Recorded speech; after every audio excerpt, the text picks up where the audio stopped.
Do you feel responsible? For what? For what is actually happening in Somalia? We didn't create the problem. We responded to a problem that was already created. Your opponents accuse you of taking Ethiopia to war in Somalia unilaterally and for your own political gains. What would you say to them? I tell them this is stupid. This is a stupid accusation. Because we have a written request from the transitional government asking us to help them. We are in Addis Ababa and talking to Ethiopian Prime Minister Meles Zenawi. Late last year, he sent his troops to Somalia to help the government there. What was supposed to be a quick operation continues to drag on, and Ethiopian forces are today involved in what some describe as a civil war, and they are not done yet. Somalia remains in chaos.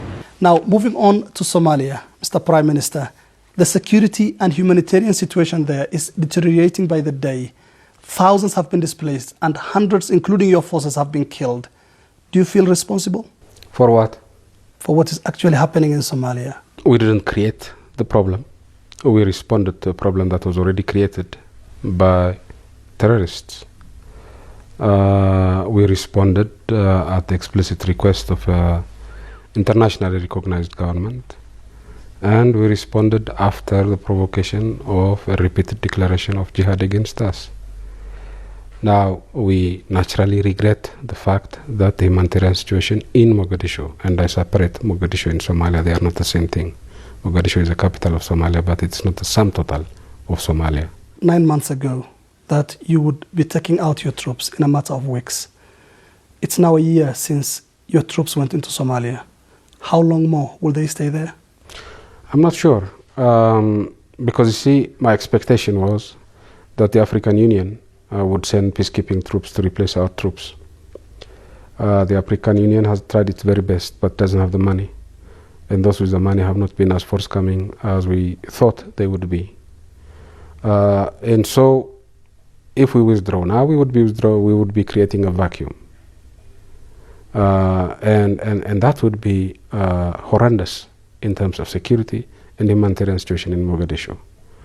What we see now would be a picnic compared to what would happen if we were to withdraw in a precipitate manner. So while we would wish to withdraw, we would not wish to do so in an irresponsible fashion. The options are either for the Somalis to take care of their own problems, which means we have to build their security capability, or the African Union will have to take care of the problem. You've recently been quoted as saying that you wanted to be relieved of the burden Somalia is to Ethiopia. Why are you feeling the pressure now? Well, first of all, keeping Ethiopian troops in Somalia in and of itself is something that I do not wish to do under any circumstance.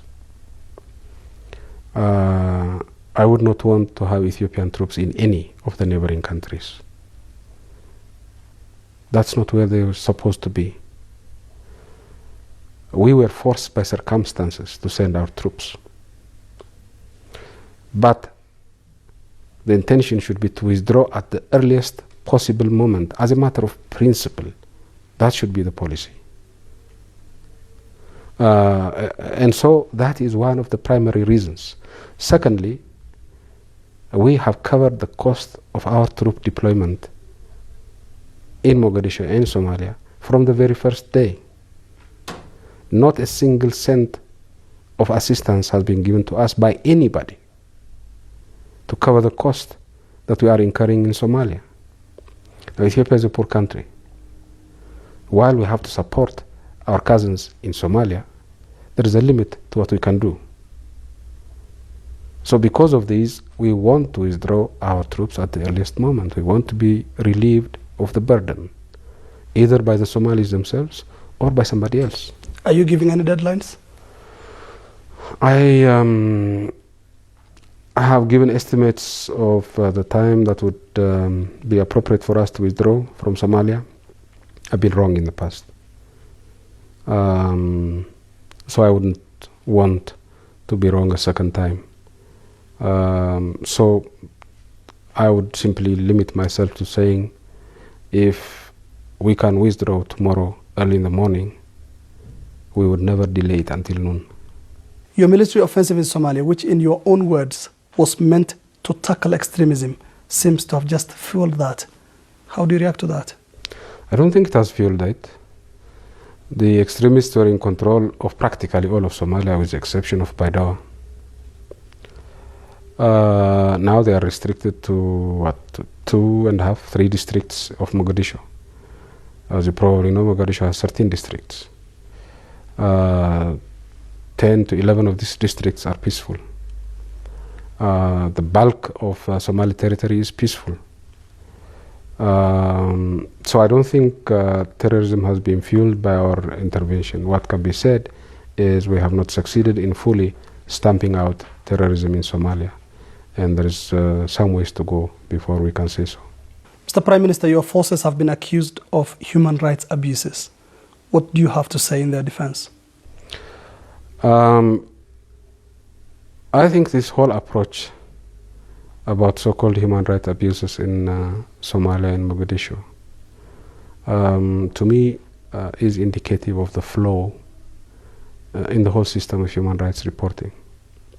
You have international human rights organizations, some of whose staff are based, let's say, in Nairobi, who have never been to Somalia, who have never been to Mogadishu. They have their friends in Mogadishu who may have their own access to grind, but they carry this title, Human Rights Organization in Somalia. They give them their report. These are allegations. They collect this report in Nairobi and pass it on to New York or whatever. These are again allegations. Once they have been published, they stop being allegations and they become facts. This whole system of human rights reporting, to me, is open to abuse, and it has been abused in the case of Mogadishu to the hilt. But there's been evidence, video evidence, linking your soldiers to killings of civilians. I haven't seen any such evidence. Mr. Prime Minister, you also told this program, when you spoke to us last, that you would not be sucked into a civil war in Somalia. Are you not engaged in one already? This is a war between those who want to have peace and stability in Somalia and those who want to impose their version of Islam on the Somali people. And we are supporting the Somali people. How do you feel about supporting a government that doesn't have the support of many in Somalia?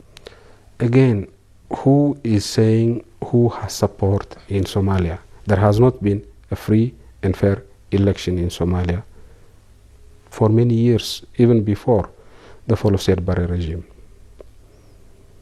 So the only thing we can go by is the opinion of opinion makers, clan leaders, elders, and so on and so forth. We have to base our assessment on what the opinion makers in Somalia, the elders, the clan leaders say. And the bulk of them support the transitional government. I know there are those who oppose it, and their views have to be respected so long as they are expressed peacefully. But that doesn't mean that the TFG is not accepted by Somalis. Now moving on, your opponents accuse you of taking Ethiopia to war in Somalia unilaterally and for your own political gains. What would you say to them? I tell them this is stupid. This is a stupid accusation. Because we have a written request from the transitional government asking us to help them. That's the first point. Secondly, the jihadists in Mogadishu did not declare their jihad against Ethiopia in hiding. They did it in front of the international media. And they didn't do it once, they didn't do it twice, they did it many times. So these are a matter of public record. If people ignore these facts and come up to their conclusions, then what else is there to say? You have often been hailed as belonging to a crop of young and progressive African leaders. Today your forces are fighting in Somalia. They're also fighting rebels within your country and might be even fighting very soon conflict with Eritrea. Is this what you want to be remembered for? Well, let's separate the issues. As far as Eritrea is concerned, as I told you earlier on, I don't think there's going to be war between Eritrea and Ethiopia. And I'm sure that there won't be any war initiated by Ethiopia. Now, as far as the conflict in Somalia is concerned, here again, one has to remember how we got into it. The internationally recognized government of Somalia, in a written invitation sent to Ethiopia, asked for our assistance. The African Union tried its best to send peacekeepers to Somalia. It didn't succeed. Didn't succeed because those who have the money have not provided the money for the African Union to send peacekeeping troops. So I don't think the fact that there are these conflicts is something that anybody can be proud of. But we are living in a real world. And in a real world, you are sometimes forced to do things that you detest. Are you contemplating to step down as Prime Minister anytime soon? Yeah, I've said in the past that I expect this term to be my final term as a Prime Minister. And what would you do in your retirement? I have not planned that far out into the future, but I'm sure I'll be around in Ethiopia. I would be in a position to do things that I would have liked to do, but I've not had the time to do in the past. I have a lot of hobbies. I'll probably pick up one or two of those hobbies.